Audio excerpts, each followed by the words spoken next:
नमस्ते बिटिया, हमेशा खुश रहो। I am JVN doctor doctor Suman Shekhawat, department of Kaya Chikitsa, Jyoti Vidyapeeth women's university Jaipur. Today we will discuss on ascites. Ascites, other name of ascites is peritoneal cavity fluid, peritoneal fluid excess, and hydroperitoneum, peritoneal dropsy.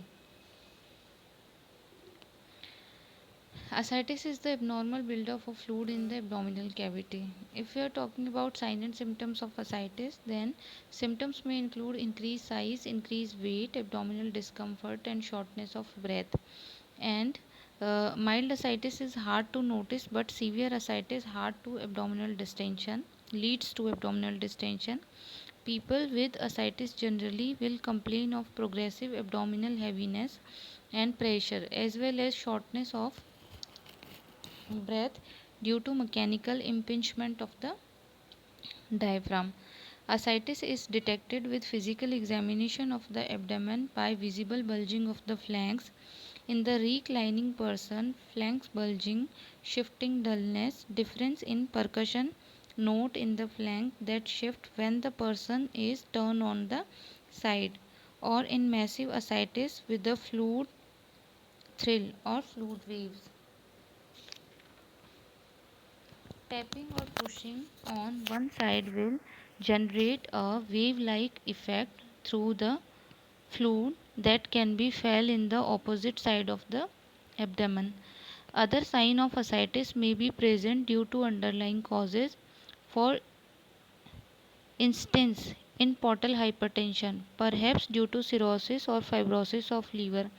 People may also complain of leg swelling, bruising, gynecomastia, hematemesis, mental changes due to encephalopathy. Those with ascites due to cancer, peritoneal carcinomatosis may complain of chronic fatigue or weight loss. Those with ascites due to heart failure may also complain of shortness of breath as well as wheezing and exercise intolerance.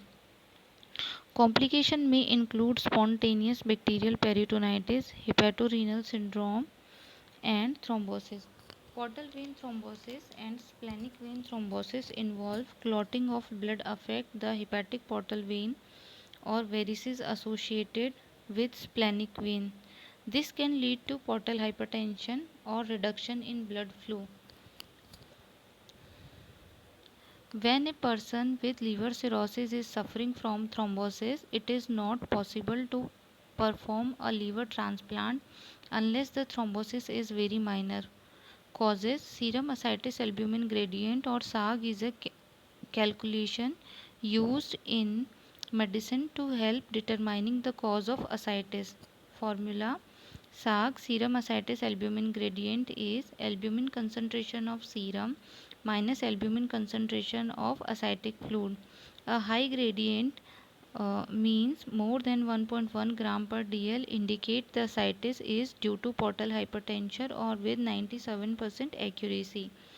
Causes of high serum ascites albumin gradient SAG or transudate are cirrhosis 81%, alcoholic 65%, viral into 10%, cryptogenic in 6%, heart failure 3%, hepatic venous occlusion, Budd-Chiari syndrome or veno-occlusive disease, constrictive pericarditis, kwashiorkor, child protein energy malnutrition.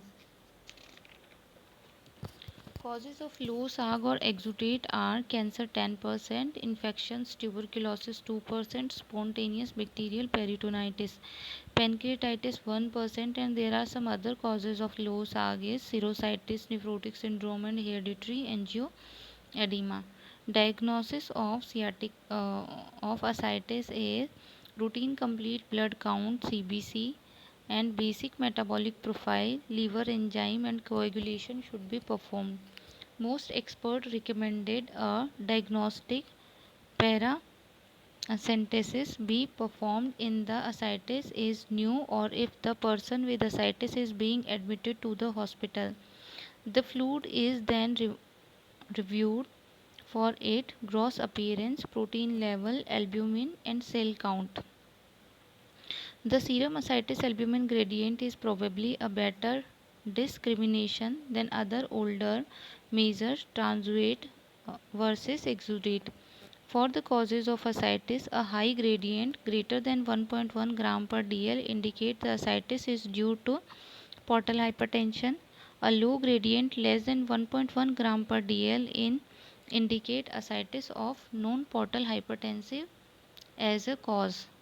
Ultrasound investigation is often performed prior to attempt to remove fluid from the abdomen. Classification is grade 1st, grade 2 and grade 3.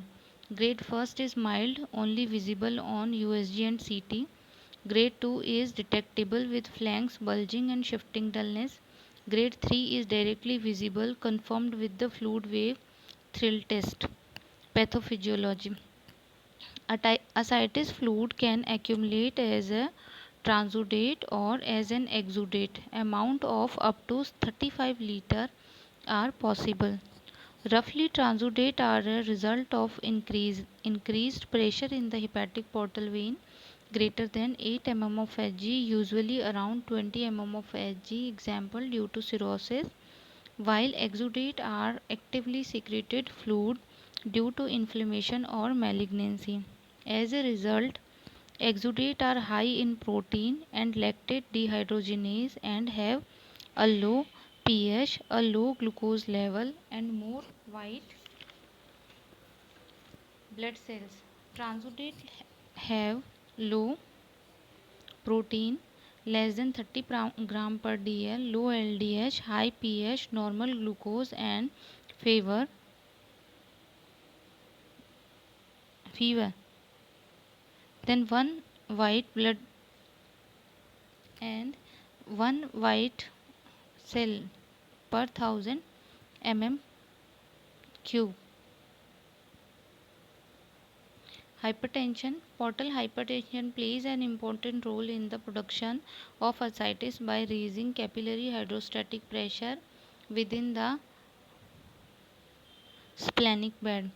Regardless of the causes, sequestration of fluid within the abdomen leads to additional fluid retention by the kidney due to stimulatory effect on blood pressure hormone, notably aldosterone. The sympathetic nervous system is also activated and renin production is increased due to decreased perfusion of the kidney. Extreme disruption of the renal blood flow can lead to hepatorenal syndrome, and other complications of ascites include spontaneous bacterial peritonitis due to decreased antibacterial factor in the ascitic fluid, such as complementary such such as complement. Treatment is ascites is generally treated while an underlying cause is sought in order to prevent complication, relieve symptoms, and prevent further progression in people with mild ascites. Therapy is usually as an outpatient. The goal is weight loss or no more than 1 kg per day for people with both ascites and peripheral edema, and no more than 0.5 kg per day for people with ascites alone. In those with severe ascites causing a tense abdomen, hospitalization is generally necessary for paracentesis. Treatment in high SAG are diet, salt restriction.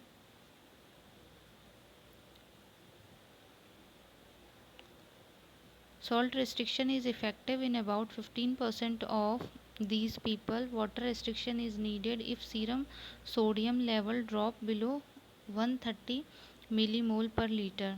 Diuretics. Since salt restriction is the basic concept in treatment, and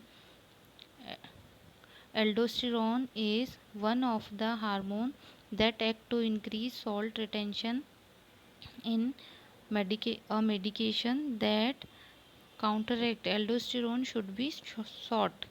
Spironolactone or other distal tubule diuretics such as triamcinolone and amilorides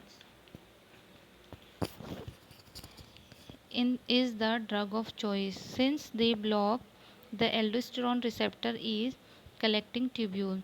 Diuretic for ascites should be dosed once per day. Generally, the starting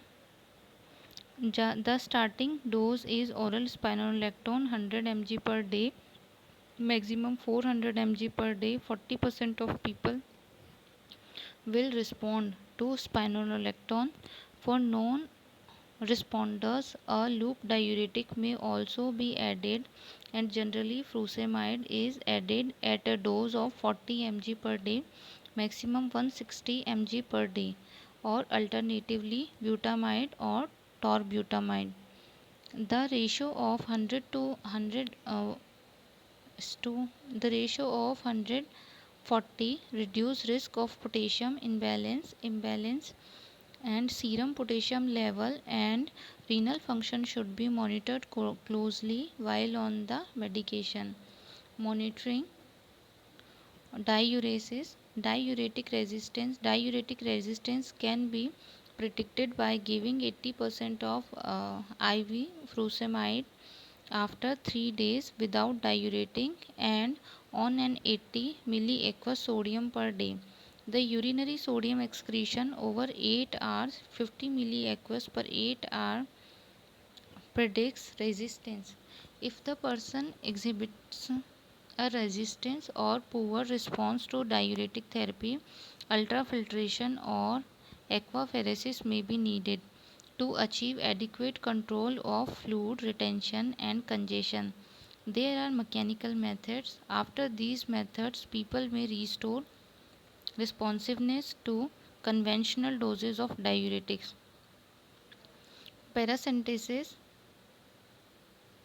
in those with severe tense ascites, therapeutics paracentesis may be needed in addition to medical treatment listed above, as this may deplete serum albumin level in the blood. Albumin is generally administered intravenously in proportion to the amount of ascites removed. Surgery. Ascites that is refractory to medical therapy is considered as an indication for liver transplant. In the United States, the MELD online calculator is used to monitorize people for transplantation. In a minority of people with advanced cirrhosis that have recurrent ascites, shunt may be used. Typical shunt used are porta-cable shunt, peritoneal venous shunt,